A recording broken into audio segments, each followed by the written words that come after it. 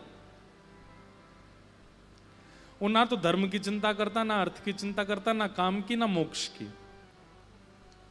प्रेमी व्यक्ति किसी की चिंता नहीं करता।